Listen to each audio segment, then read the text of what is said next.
looks like the stream is going. Hi everyone, TigerHawk3 here. It's 1 minute to midnight, so almost late, but here I am. Just wasn't super sure what I would be doing tonight, so I had to do some quick thinking and very hurried planning with the... Anyway, so what I have planned today is how to keep your things clean with a Boresnake. And what is a Boresnake, you ask? A Boresnake is this is what the package looks like when you are at your local outdoor shop.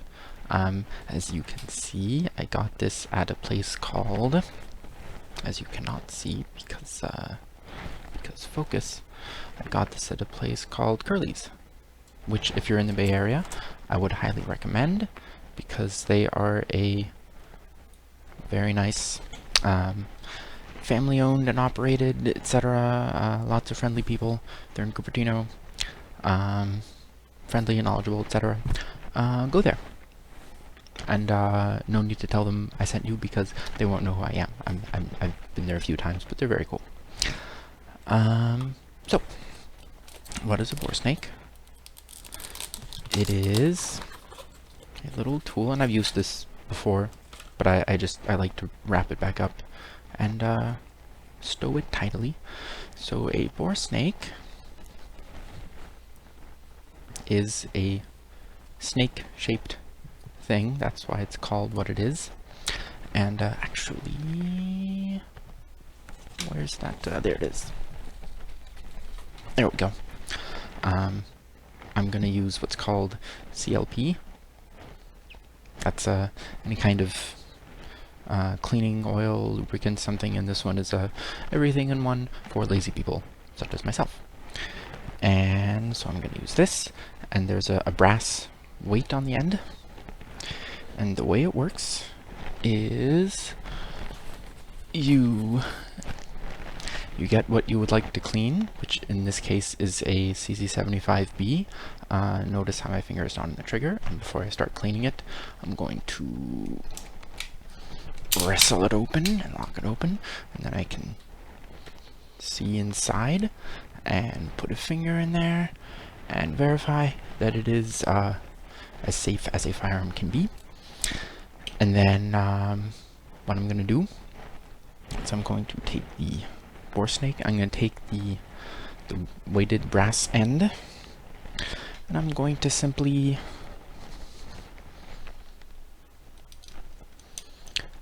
drop it into the chamber. The awkward angle having to show it to the camera is not helping, but drop it in the chamber, and then it falls outward, down below. See? This is why it's called a Boresnake, is it's a snake that goes through the bore. So you pull it through, and then you kind of feed it through a little bit, and then is the slightly more difficult part. See these brass bristles? These brass bristles over here are the tough, scrubby parts. And I'm going to start pulling this through, and it can be a bit tough, but you are tough. You can do it.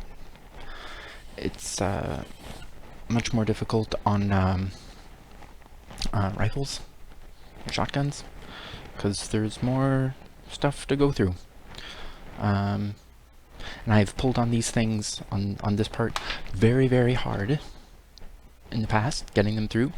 I have never seen them break, or felt like they were going to break. Okay, I felt like they were, but I mean, just, you know, worrying.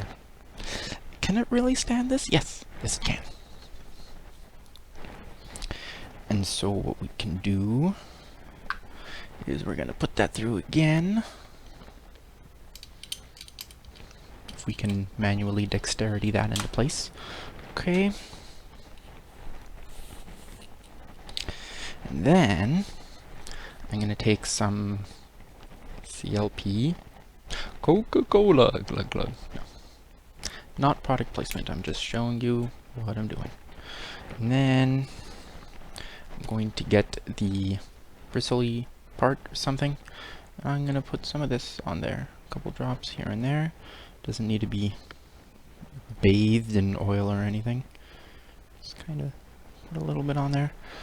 And then you pull it through.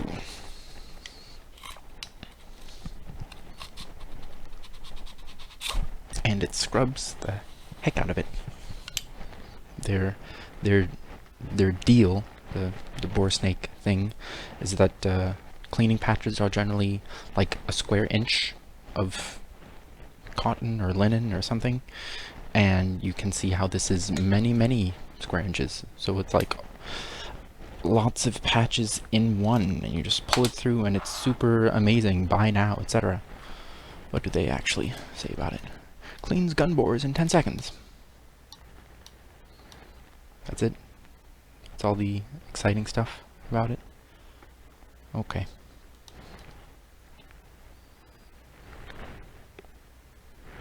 It's amazing, and this is for 380, 9mm, 38, and 357, which are very similar. 9mm is approximately 0.36 inches, maybe a little more. And 357 Magnum and 38 Special are actually the same bore size. Just have a different name. One's named for like the chamber or something. Anyway, and 380 is 38. They have 380 and 38. That's 0.380 inches and 0.38 inches. 380 ACP is a caliber, and 38 is a caliber. So they list both, even though really it's that size. You could just say you must be this big and or small to ride this Boresnake. So if you could let go of my hand, that would be great.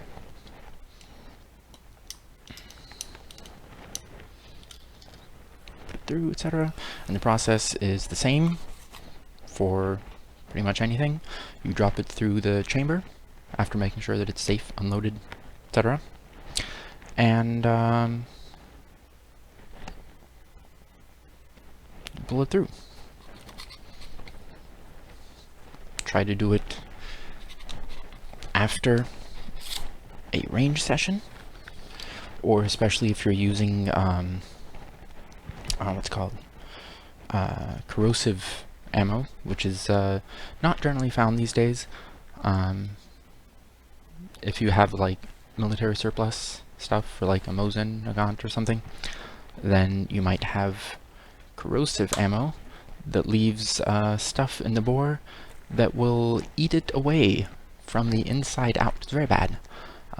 So ideally clean that off immediately at the range, right after you're finished shooting, because you don't want that in the bore for any length of time, really. Yeah, it's good to clean now and again. You know, even if you're not using it every 6 months or so, you can take it out and make sure it's clean and tidy. It's fine. I see some marks of oil. That's fine. Alright. And I'm gonna make sure it's unloaded once again, because it doesn't fit into the box when it's when the slide is locked open. And also leaving your guns in storage with their slides locked open can put pressure on the springs and deform them, which is bad, very bad, because then they don't work properly anymore. So you can store them with oh, and also not cocked. Some models automatically cock when you open or close them or whatever. Like I have some break action that when you hinge it open, it cocks. So that internal hammer is cocked with pressure on the firing pin spring. So if you disassemble it and, you know, store it like that. As soon as you open it to disassemble it, it's cocked. And then you've got pressure on that. And you don't want that. You want the springs nice and relaxed so they don't get broken, because gunsmithing fees are very, very expensive, let me tell you. For this particular brake action that cost $100, I would not take it to a gunsmith if it broke. I would take it to the police department and have it disposed of, because it's cheaper to buy a new one. Yeah, it's like $150 to have a gunsmith spend their time and look at it.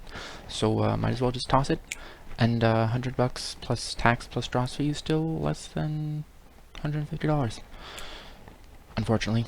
So like, maybe I would ask if they could give me a deal or a quick look at it or something. Like, is it worth fixing this? And they'd probably be like, no, buy a real one, not a toy. It's not actually a toy. It's just not expensive. So they'd be like, why are we looking at this? It's like, it would be like taking a micro USB cable to a computer repair shop and saying, can you fix this cable? And they'd be like, sure, just give us a lot of money and we'll do it. This is what they would say. But anyway, that is what you do. Make sure it's safe. Look at it and feel it. Use multiple senses to make sure. And then you can close it and decock. And now I can put it back in the box. Which of course has a lock on it. And then it goes into a safe that also has a lock on it. In it. Part of it. Anyway. And that's how you clean things. Tomorrow will be games. Game of some kind. Maybe more of what I did yesterday, that Shantae Rescues Revenge. Maybe I'll find out where to go. I think I have to like go to the right a bit more and go into the background and then continue and then back into the foreground. And then I'll find something. The lost puppy or whatever. And maybe that. Or maybe Dota 2 or LOL, I don't know. So yeah, that's what I'll do tomorrow, and I hope you can join me for that. I don't know what I'll do the day after tomorrow. I am officially out of ideas, because I don't really want to do more F#, and I don't really want to continue the incremental idle clicker. So unless someone really wants to see one of those, they will be put on the back burner, as businesses say. If you have something that you would like to see in terms of Python or F#, or maybe Java. I know some Java, not very much anymore. I learned it and was pretty reasonable at it for a few months, and then I found Python and I'm like, I'm not using Java again, why would I do that? The reason for that being because you have to sometimes. Not all platforms support Python. Wonder of wonders. So yeah, please leave a comment somewhere and let me know what you would like to see for the technology days. I could maybe do something about flashlights. I have way too many flashlights. I think I mentioned a while ago on a video that I have the ones I carry. I kind of showed them off. Not sure what else I could do, really. I have some nice ones that I could show you. In fact, I know where they are right now. It's not even in storage. Maybe I will hide the name of it. It's in a nice little box, right? Knows what that could be. Maybe I'll show you that tomorrow. I don't carry it around because it was a mite costly. And I like these night cores for everyday carry anyway. So yeah, I hope you enjoyed this stream. Take care of your equipment, keep it clean and well-oiled, and it will run like a clean, well-oiled machine. By definition. I hope. I have some pairs of gloves that don't fit like a glove. So, but oiling a machine is generally a good idea. Anyway, short stream today. I don't know if that's good or bad, but that's what it is. So, once again, leave a comment. Tell me what you want to see, because I can't really think of much else. Maybe flashlight, something? Briefly? And I don't know. Maybe I could do more of that. Who knows? If there's something that you want, if you have ideas, let me know, and I will do my best to take those ideas into account and make videos that you want to see. So just tell me and I will try to do it. Anyway, that's I have someone in chat saying things that are that are probably I don't wish to repeat those on the stream.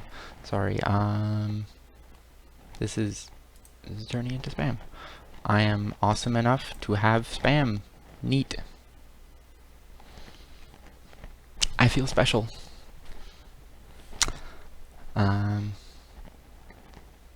Anyway, that's always fun. But I responded to chat quickly. It wasn't the greatest chat. It was a stream of the same profanity repeated over and over, but still, someone cared enough to be angry. So that's cool.